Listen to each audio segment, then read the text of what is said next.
सबके लिए, इसलिए वर्ण संकरी संतान ना हो। राधे राधे गुरुजी। जी गुरुजी, मुझे एक लड़की से प्रेम था। हाँ, तो उससे मेरा 1 साल रिलेशनशिप चला, प्यार में सब कुछ भी हुआ।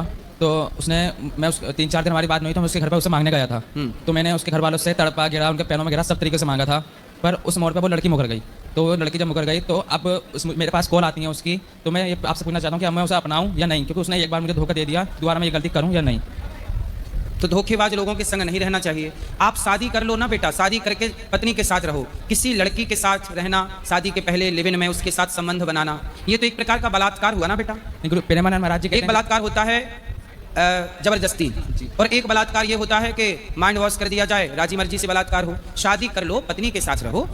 गुरु जैसे प्रेमानंद महाराज जी कहते हैं कि अगर जिसके साथ एक बार रिलेशन में आ जाओ फिर उसका आजीवन उसके साथ रहो। तो मेरा मानना यह है कि अब आपने उसके साथ शारीरिक संबंध बनाए हैं तो फिर आपको उसे पत्नी के रूप में स्वीकार करना ही चाहिए, क्योंकि उस लड़की को अब कौन स्वीकार करेगा। गुरुजी, मैं उसे पत्नी के रूप में ही स्वीकार करना उसके घर वालों से मांगने गया था, पर वो लड़की मुकर तो गई। अब तैयार है वो? अब वो बात करने के लिए कहती है, पर मैं कहता हूँ नहीं, बात करने से काम नहीं होगा, विवाह कर लो। तो विवाह करने के लिए फिर मुकर गई। फिर मैं चाहता हूँ आज का जैसे पुलिस केस होना है कि मैं राजी मर्जी से कर लो ना विवाह। लड़की के माता पिता, आपके माता पिता को, आप कितने साल के हो? मैं 15 ईयर का हैं? 15 साल का। अभी 15 साल के हो? जी गुरुजी। और वो लड़की कितने साल की है? वो भी 15 साल की है। तो बेटा तो अभी आप तो विवाह करने के योग्य नहीं है सरकार की गाइडलाइन के साथ। नहीं गुरुजी, मैं चाहता हूँ वो बेटा 15 साल का लड़का, तुम्हें अभी पढ़ना चाहिए, काम करना चाहिए, तुम किसी लड़की के चक्कर में पड़ गए। और वो लड़की भी कैसे 15 साल में तुम्हारे चक्कर में पड़ गई? गुरुजी, मैं राधा माधव गुरुकुल है, मैं वहाँ पर पढ़ाई करता था, पर उस लड़की ने मुझे अपने पास बुला लिया था। लड़की ने बुलाया आपको? आप नहीं गए? नहीं। जो राम मिलन गुरुजी हैं, आप जानते हैं, आप आए भी हो, मैं उनका शिष्य रह चुका हूँ। अच्छा जी गुरुजी। तो बेटा आपने तरक्की बहुत कर ली, 15 साल में आपने ये सब शुरू कर दिया। मैं गुरुजी ये चाहता हूँ, जैसे अब मेरा जो मकसद है वो ये अपने माता पिता की सेवा करना और इस चीज़ से बाहर निकलना। 15 साल के लड़के देखो गलत रास्ते पर जा रहे हैं। आपको ये प्रेम करना ये सब किसने सिखाया? गुरु सिखाया किसी ने, पर मैं मोह में फंस गया था। कैसे फंस गए? किसी ने तो आपको गाइड किया होगा। नहीं, गाइड किसी ने नहीं करा, अपने आप से मतलब फंसता चला गया। लेकिन अब मुझे थोड़ा ज्ञान आ रहा है आपकी कथा सुन के। आप मोबाइल में गलत चीजें देखते हो? देखता था गुरुजी, पर जब से प्रेमानंद महाराज जी और आपकी कथा सुनी जब से बंद कर दी है। देखो अब इसका मूल कारण देखो, आजकल की लड़कियां और आजकल के लड़के अपने मोबाइल पे गलत चीज देखते हैं, और गलत चीज देखने का परिणाम ये हुआ कि 15 साल की लड़की और 15 साल का लड़का गलत जैसा देखा वैसा करने का ट्राई किया और वो सफल रहे।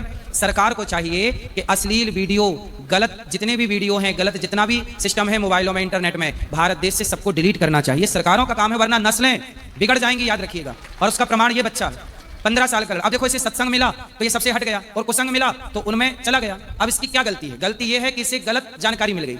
मोबाइल पर क्यों?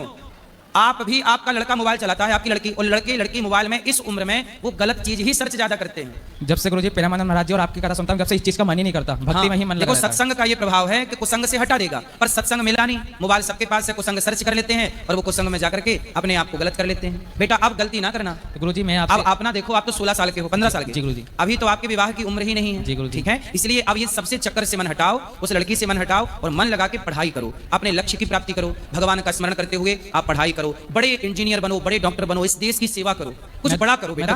ये तो देखो जो आप कर चुके ना उस लड़की के साथ, ये तो कुत्ता बिल्ली भी कर ही रहे हैं। ये कोई बहुत बड़ी उपलब्धि नहीं है आपकी। आप इस देश को कुछ दें, आप इस देश की सेवा करें, भोग विलास कर लेना ये बड़ी उपलब्धि नहीं होती किसी की, लेकिन राष्ट्र के लिए समर्पण करना, अच्छे कार्य करना, ये ना आपकी उपलब्धि होगी। अब आपको पढ़ लिख के योग्य बनना है। ठीक है गुरुजी, मेरा मानना यह है मैं उस लड़की का पीछा बिल्कुल ही छोड़ दूं।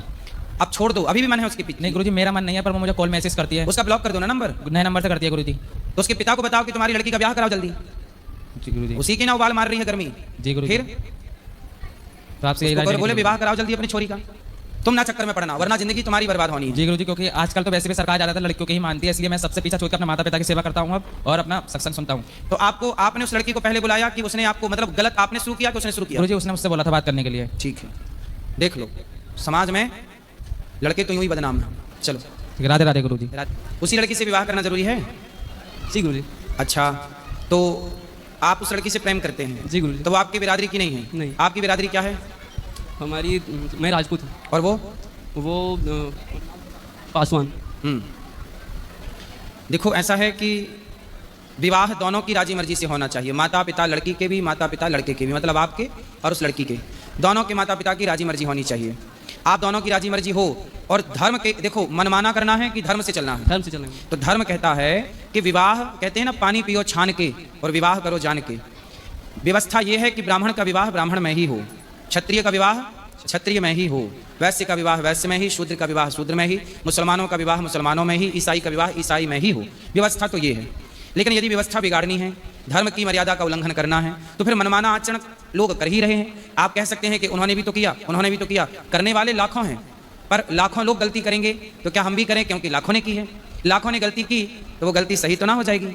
ऐसे ही है बेटा। अब मैंने आपको दोनों रास्ते बता दिए कि धर्म से चलना है तो गलत है, मनमाना करना है तो कर सकते हैं। अच्छा गुरुजी, अगर दोनों राजी हो, मतलब दोनों के घर वाले, तो भी ये धर्म दोनों की राजी मर्जी घर वालों की हो तो विचार कर सकते हैं आप इस पर।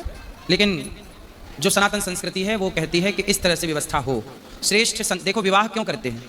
विवाह करने का मूल उद्देश्य है कि आप दोनों तो खुश रहें पति पत्नी, ये तो ठीक है, लेकिन जो आपसे संतान हो वह संतान श्रेष्ठ होनी चाहिए।